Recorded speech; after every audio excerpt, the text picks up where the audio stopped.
We would love to introduce someone. The person is a family man. He is a digital research scientist for the University of Nottingham.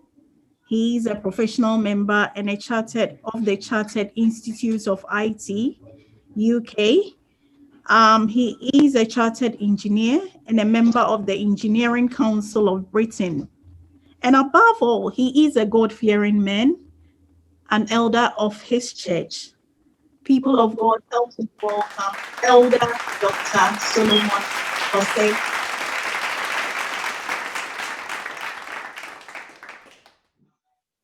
Right. So I've been asked to share a short word of exhortation on the theme, It's Never Too Late. It's never too late. And I would just try to look for a very simple definition of what he actually meant by too late, or if something is actually not too late. And I came across from a contemporary English dictionary, which says that when something is too late, it means after the time when something could or should have been done, which is to say that by this definition that there is an expectation of the person who is judging the space of time here. And according to the person's expectation or probably estimation, certain things should have been done at certain time. And it was not done within that time frame. So it's actually late or too late. And so that is from the point of the definition. Genesis chapter 26, verse 18 to 25. I read from the NIV. It says that Isaac reopened wells that had been dug in the time of his father Abraham, which the Philistines had stopped up after Abraham died. And he gave them the same name his father had given them. 19. Isaac's servant dug in the well and discovered a well of fresh water. And please, if you can line the word fresh, the well of fresh water, if you can underline it. 20. But the herders of Gerar quarreled with those of Isaac and said, the water is ours. So he named the well Isaac because they disputed with him.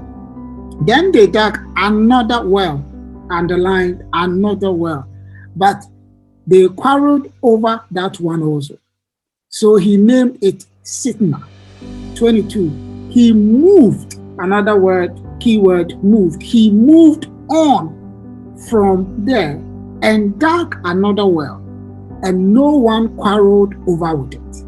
He named it Rehoboth, saying, now the Lord has given us room, and we will flourish in that land. And I want to read 23. From there, he went up to Beersheba. Keyword. 24. That night, the Lord appeared to him and said, I am the God of your father Abraham. Do not be afraid, for I am with you. I will bless you and will increase the number of your descendants for the sake of my servant Abraham. 25. Isaac built an altar there and called on the name of the Lord. There he pitched his tent, and there his servant dug a well. The reason why I intentionally read this lengthy word or lengthy scripture, it is just to paint this picture of some transition that Isaac was actually going through. He's been handed over an inheritance by his dad, and Abraham. We know the story and we've read it, so for the sake of time, we don't want to go through it again. But the key thing that I want to highlight here, to also throw more light on the definition that we read from the dictionary, is the fact that this is a man who had lost an inheritance over an argument. And then he decided to go on and dig another one. He found well, he lost it. He went ahead, dig another one. He found, and the reason why he was persistent and making sure that they have well is that it was the source of their livelihood. They were farmers. The land was more like a desert area. So you need the water to feed your sheep, to feed your family and everything. So without water, there's no way you're going to survive there. So it's almost like your entire life depends on that thing. And if you want to contextualize this text, and you want to bring it back home, you realize that there are certain things about life that you realize, this thing I must get it. This thing, it must be done. This thing, I need to get it. And most often when we are praying with that level of expectation, it tends to influence our emotions and passions and the level of faith we exercise when we are doing that. Because your entire life actually depends on it. For a young guy who wants to maybe go to the uni or study a particular course, try to pass some exams to become a certified professional or a profession in your field of work and all that, you realize that in your dream, your next stage actually depends on that. So for this one, it must go through it. And it has to be this year. Maybe you are of age, you just finished uni by the grace of God, you are working, young lady, young man. What is next? I must settle down. This year, it must be done. You are probably a young woman, you are married for a couple of years, you are trusting God for the fruit of the womb. Your age is clocking up. Time is not on your side. And so in your estimation and per your calculation, you realize that within the next 5 years, this child has to come. This baby has to come. Else, the doctor says that I will not be able to do it. Or even if I have to do it, I will have issues to do with it. So in your estimation and according to your analysis, there is a time frame that something has to be done. There is a time frame that you are hoping and trusting God. And if it exceeds the time frame, you conclude by that, this one, it is too late. This one, it is too late. And most often when we are making that conclusive statement, we tend to make sure that, because it is too late, it has either lost its relevance, has lost its importance, or probably has lost its quality. And therefore, you tend to lose hope on that. But the one thing that I want to highlight here is that when it comes to time, the yardstick you use to measure the time does not exist in the space of God. Time, as you know it, does not exist in the space of God. God does not deal with the 24 hours clock time. And so your measurement of time is that theory does not apply to God. And so when you are dealing with God, you are dealing with a complete atmosphere of measurement, which you don't know. And Jesus even was very clear. The disciples was trying to push him at some point when he was about to check out on earth, push him very much to say that, tell us when, so they wanted to measure the second coming of Christ in the space of their own time, which does not exist with God. And Jesus said that, guys, you are getting it wrong. The 24-hour system God gave you was only for your planet Earth. It does not exist in heaven. So when you are dealing with God, he is too big to be placed in the space of your time. And that is why scripture says that in his own time, he makes things beautiful.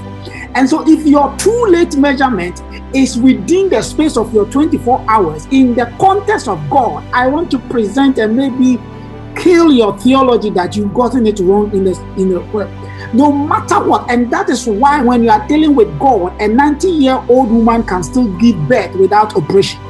And that is why when you are dealing with God, a 100-year-old man can still be able to work things out with his wife and have children. And that is why when you are dealing with God, Hannah can still go back to God and get a child when he thought it was too late. And that is why when you are dealing with God, the people will walk on the desert for 40 years thinking that it was too late, but eventually ended up on the promised land. And so what is too late? If your too late is a measurement of the 24-hour system, please keep it somewhere. It does not work with God. But what works with God is that in his own time, he makes all things beautiful. And so how do you measure that? What you measure it is that, you know what?